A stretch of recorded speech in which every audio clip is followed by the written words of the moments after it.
Vi er her i DR's vejrudsigt. Jeg hedder Alexander Hansen. Jeg har Mikkel Hansen med mig i studiet i dag. Vi vil se på dagen i dag den 15. januar og dagene fremad den 16. og 17. januar. Her den 15. januar der har vi to lavtryk liggende i Europa. Vi har et over Storbritannien, og vi har et omkring Polen. Så har vi også et højtryk, der ligger omkring Skandinavien. Det vil Mikkel fortælle lidt mere om, hvad det vil gøre. Ja. Som sagt, så har vi både en koldfront her, vi har en koldfront her. Og da kold luft det er tungere end varm luft, så vil det automatisk skubbe den varme luft op og ind foran sig. Så det er også derfor, vi ser her ved retning her, den varme luft, den bevæger sig opad.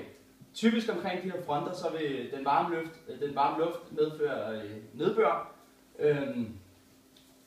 Nu vil Alexander tage over igen. Ja.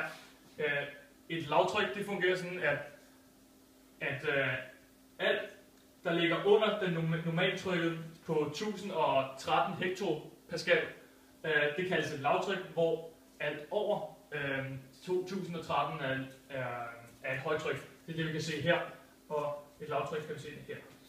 Dog vil der i nogle højder, der vil de her tal ikke gælde. Der kan der sagtens dannes højtryk, selvom trykket er under 1013 hektopascal. Men det er altså ikke det, vi oplever her.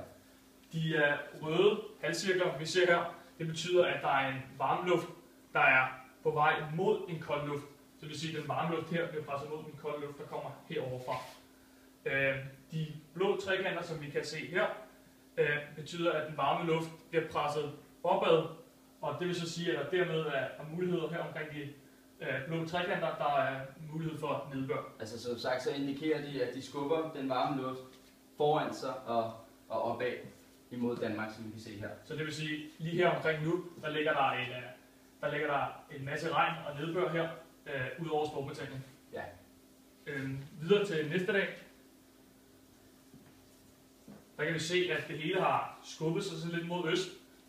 Lavtrykket ligger nu lige over Storbritannien, og vi har vores blå trekanter og vores røde halvcirkler, som vi forklarede om lige før, ligger meget, meget tæt på Danmark. Så som vi kan se her, så har uvejret og nedbøren det har flyttet sig tættere på den jyske vestkyst, og vi dermed forventer man senere på dagen, at nedbøren vil ramme den jyske vestkyst. Og vi er dermed tæt på at få dannet en okklusion, som man formentlig vil kunne se på næste billede. Ja. Her er vi så fremme til den 17. januar, fredag den 17. januar. Her kan vi se, at der dannes en okklusion lige hen over Danmark. Den måde, det bliver dannet på, det er, at det, hvad det betyder, det er, at koldfronten, den ligesom har indhentet varmefronten. Så det vil sige, at koldfronten, ja, den ligesom har indhentet varmefronten lige her omkring, og det betyder så, at der kommer noget nedbør deromkring. Ja, så som I kan se her, så omkring natten til torsdag og op til fredag, så har nedbøren altså rykket sig ind over næsten forbi Danmark, undtagen i det nordlige Jylland og det nordlige Sjælland. Der er måske en lille smule nedbør stadig. Men nu taler vi meget om nedbør, så lad os kigge på, hvad for noget nedbør, der rent faktisk falder.